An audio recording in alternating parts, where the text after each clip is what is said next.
Hello, everybody. Thank you for joining us this morning. My name is Stephen Rivas. I'm the product manager at Win911.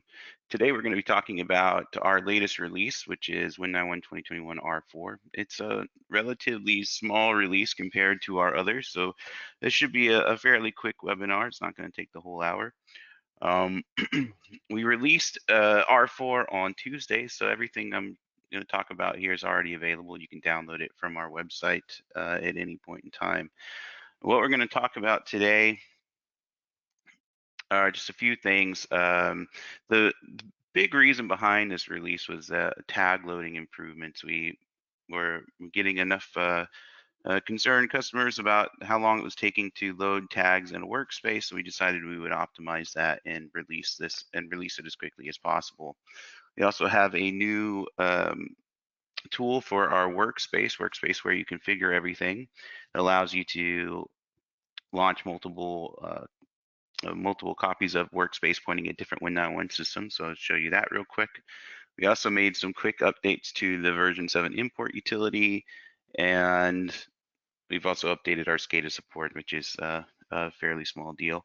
And then I'll talk about, it's not on here, but I'll talk about what's coming in our next release, which will be R5 and is slated for this summer. So the tag loading improvements, I always forget to tell you guys, if you have questions during the webinar, please put them in the question section of the application there, and we'll go ahead and answer them at the end of the webinar.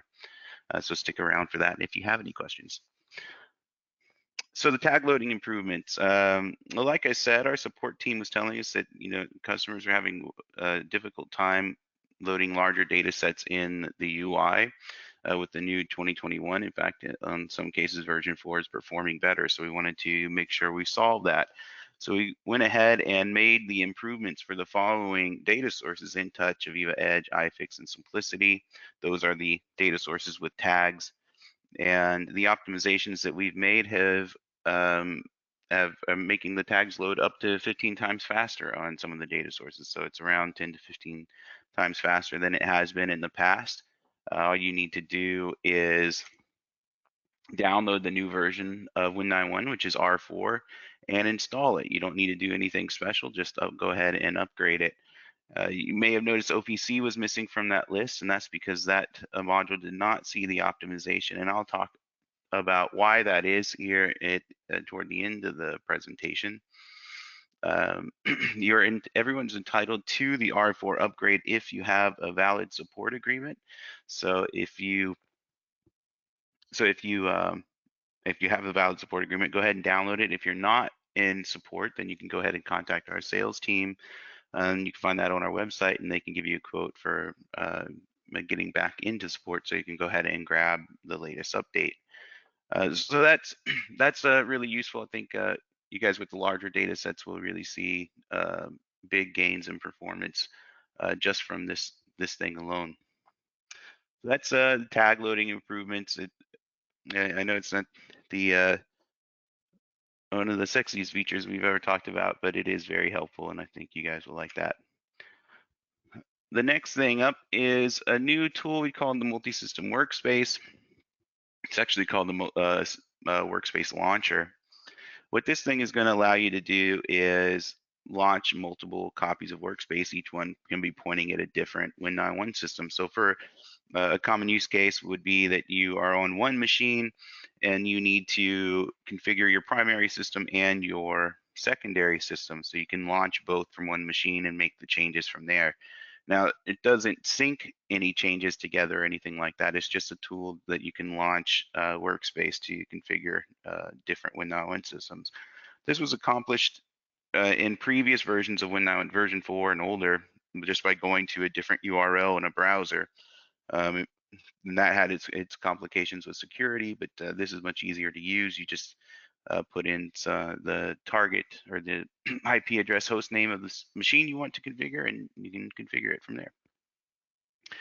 It is installed with Win911. It's also available as a standalone installer. So if you want to install Workspace on a remote machine from Win911 and configure your stuff there, you can certainly do so. That's going to be available in the tools folder once you download Win911. And again, you can just install that anywhere you have network access to your Win911 systems. I did mention that this is what it basically looks like here. It's a little tool where you type in the Win911 systems you want to launch, and then you'll see there's a launch button on the right. And when you click when you click the launch button, it will go ahead and launch a new instance of Workspace pointing to that particular Win911 system. I use the use case of connecting to a primary or secondary, but you can connect, it doesn't have to be that way. You can just connect to a bunch of disparate Win911 systems. They don't have to be related at all. As long as they're on the same network and you have network access to them, you'll be able to launch them from the Workspace launcher. Now, this tool is optional. You don't have to use it. If you have no intention of using it, you can just ignore it from your start menu and just go to Workspace like you used to do.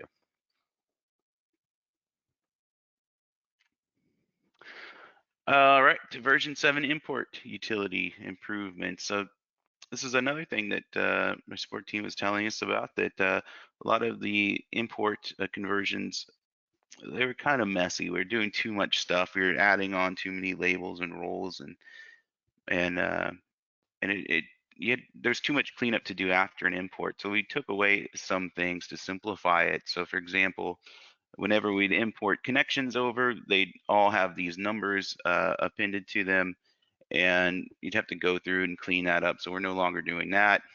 We're no longer creating roles for the phone book names and attaching them to people. So we've removed that as well. We're no longer attaching labels to every tag for the group they used to belong to, except for tags that did not import correctly, and they would import. The reason for that would be something to do with maybe a notification policy wasn't created, or there was an invalid group, something like that. So it didn't get created. We'll leave the label on there so you know which tags did not properly migrate. And we've also modified it so you can run the importer multiple times and it won't duplicate any of your objects when you run it subsequent times. So that was another pain point there. I mean, there are just a few little changes that I think will make the importer a little bit nicer to use.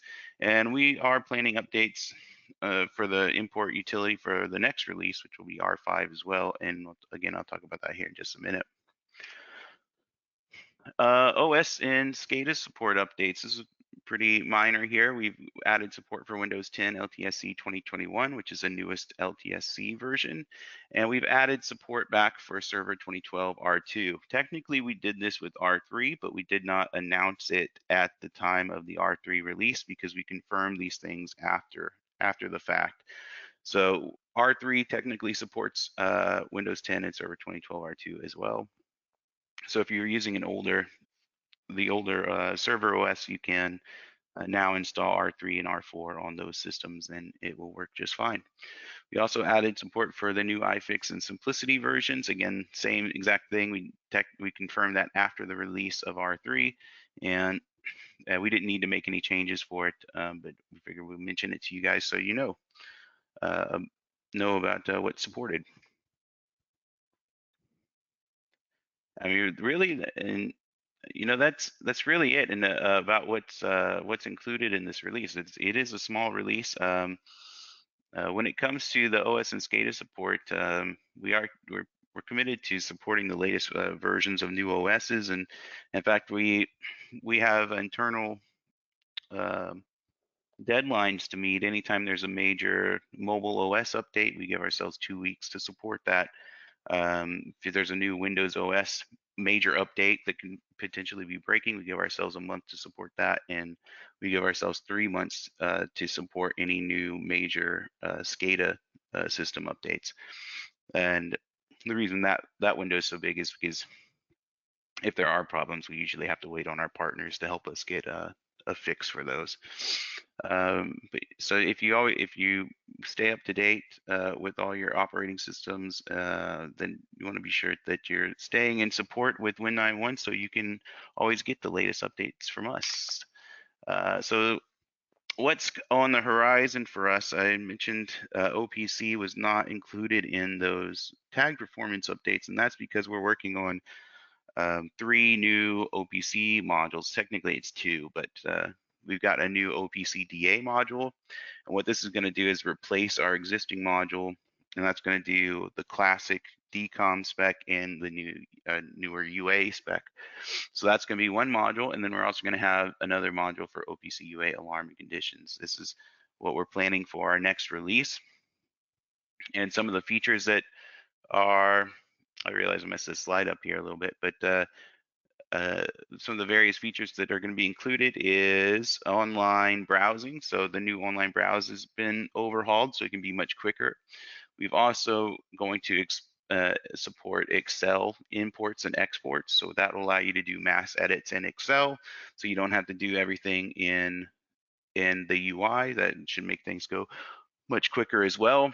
In the case where you can't browse an OPC server, we'll have a CSV import where you can just pump in a friendly name and the item ID for a tag, and then you can use the wizard to create alarms on all those tags. So you'll have that functionality. We're also updating the version 7 import utility so that it will migrate your existing configurations over to the new module. And we'll have a migration path for the existing 2021 OPC module V4 and V3. Well, actually, it's only going to support 2021, so you'll need to update to 2021, and then you'll be able to migrate that database over to the new OPC module. A lot of the stuff that we included with this new module is based on what version 7 could do. So we made it very similar to version 7 rather than the way it was before, because that's what everybody's familiar with. And of course, we've added a few things too. So one of the first things we added was the ability to sync acknowledgements through OPC. So basically the way that's going to work is you look at a particular tag to see the acknowledgement state, and you can also specify a tag that you want to write to in case you acknowledge an alarm through Win911. We're bringing back bit picking, which was in version 7. So that should be a welcome feature. We also are adding a feature for PV substitution, or process value substitution for Boolean alarms. A lot of times our customers will use Boolean alarms to represent a level alarm. For example, if you have a Boolean alarm that is indicating there's a high alarm or a high alarm, well, it doesn't do you a lot of good to report the value of that tag, which will either be a 0 or a 1. So if you want to substitute that tag with the value of a tank level, then you'll be able to do that with the new module. And we've added an alarm delay and deadband, and didn't include it here, but you also have new description fields. So you have the existing description field and the active and inactive description fields, which are more like labels than anything. So that's the new OPC stuff that's coming this summer. We're hard at work at that and trying to build performance at the moment so we can handle large data sets with it. And anyone who's interested in that will be able to migrate from the existing module to the new one. And like I said, there will be a version 7 import utility update, so you'll be able to use that tool to migrate your version 7 configurations over. And the way it's designed is really so that it maps out to what version 7 can do really well, and you'll be able to bring your configurations over with little to no compromise of how it was working before. Feature requests. So a lot of you guys already know about this, but if you have feature requests, please go to features.win911.com and submit it there. Other people can vote on your feature request. You can search for existing feature requests and just vote on the ones that are there and add comments about your particular use case so that we know that we're targeting the right thing. So that's all. That's been there for a while, so feel free to go there and check it out. We've got a few upcoming webinars, which are support training. I believe resident trainer Chris Cave leads these. So if you have questions about Win911 and how to use it, how to configure it, go ahead and register for these webinars, and we'll be able to help you out during those. And like I said, it was a quick webinar. That's it. If there are any questions, I think Jeremy, are you still there? Yeah. Hey, Stephen, I do have some questions here. So yeah, if you guys have any questions, please type those in the chat. We're going to kind of run through those. And I guess first off, I just wanted to say apologies for anyone. I saw a note on here. Somebody lost their audio temporarily. So hopefully that's been resolved. It seems like everything was working on our end as far as I could see, as far as I could hear. but we're happy to send you that recording as well. All right. The first question, Stephen, has the code meter 7.3 issue been resolved with this revision? I'm not sure what the code meter 7.3 issue is, so I Okay. don't know. Well, this would probably be a good one. I can follow up. It looks like the individual that was asking the question had actually left the session, so that's one we can certainly follow up with offline. All right. Next question: can I use the new importer and then downgrade to an older revision of Win911? Um, technically that's not supported. The only way it could be done is if the version you're downgrading to has the same database schema. So that when the database schema changes, you can't use it with an older version of Win911. So if you're talking about using it and then downgrading to something like version 4, then no, that's not going to work. I don't believe any schemas have changed since 2021 has been released, so you could technically downgrade to any version of 2021, but I suspect that's probably not what you want to do. I mean, it's something we never test for. Can't say I would recommend doing it. Thanks. All right. Another question: what are the issues with Win911 running on a terminal services RDP machine? Um, I think the only issue that I'm aware of, and it's really a Wonderware issue or a Viva issue, is if you're using InTouch and you're using an RDS environment, every instance of Window Viewer has a unique session ID, and you have to specify the session ID that you want to connect to of that Window Viewer. So if you're using InTouch, it can be kind of a headache. And the recommended practice from Aviva is to run, if you're going to be accessing Window Viewer through the Alarm Manager and SuiteLink, is to have Window Viewer launch in a root session, and then it'll always have the same ID. Otherwise, if you are starting Window Viewer in actual RDP sessions, they have their ID includes the IP address of the initiating session. So that can be any IP address, and it will change anytime that you launch a new session from a different IP address, which is a huge pain. Like I said, it's kind of a nightmare to deal with. So that's the only one that I'm aware of. But so yeah, if you're using InTouch, then you're going to want to launch Window Viewer from a console session. And I've got an article that I wrote about it. There's also an Aviva article floating around somewhere about how to set up Window Viewer to launch that way. Thanks, Stephen. I got a question on compatibility here. We've got an individual using Windows 8.1 and is asking if this will work, if this will be supported with the latest release. We don't claim support for Windows 8.1 because hardly anyone uses it. In fact, when we ask for the addition of Windows that people are using, I mean, we get like 1 or 2 in every 6 months or so. It's very, very low. So it's not technically supported. I don't know if the installer will block an install on 8.1, but we did not go back and add support for 8.1 when we went back and added for Server 2012 R2. Thank you. A question here. System integrator is asking, he was late to the presentation, is remote alarm viewer supported on revision 4? No, well, there's no standalone installer for it. In fact, we're actually talking about maybe doing that for the next release, having a standalone installer for the log viewer. There is a workaround to get it to work on a remote machine. So it used to be you just copy the folder over onto another machine, it would work. But since then, we've started registering DLLs in something called the GAC, or Global Assembly Cache.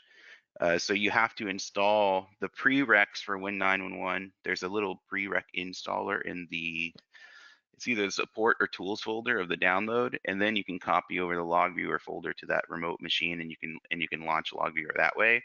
But in R5, I think we're going to include a launcher or an installer for the log viewer so you can run it remotely. Great, that's a good question.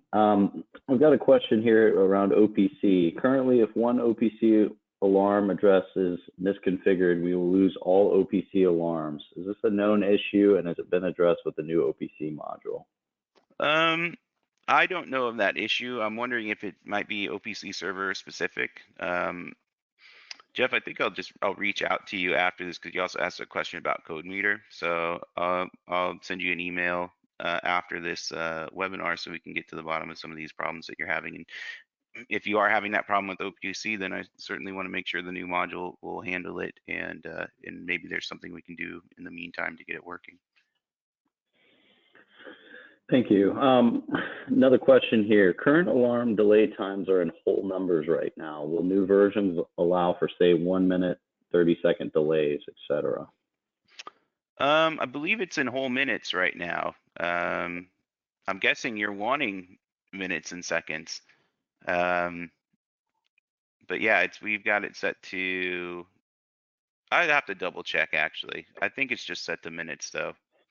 Yeah, I'm just going to look at that right now, and it looks like the delay before call out is minutes. Oh, he's not And, talking about. I don't think he's talking about that. I assume he's talking about the new OPC thing. I see. But if you are talking about what Jeremy just talked about, you can put decimals in there. You can put there's the delay before call out, and you can put like 1.5, and it will do 1 minute and 30 seconds. If you're talking about the new OPC module for an alarm delay for before something becomes an alarm, then that's in whole numbers. Thank you. All right. Do we have any more questions? It looks like we've ran through these. We'll just give it another minute or so. And kind of as a closing remark, Stephen touched on this, but for any existing customers, if you're using even a legacy version, Legacy Pro, Legacy Basic, we are offering upgrades at this time, as long as you're covered under customer care support. So something to keep in mind for the folks that haven't really moved forward yet.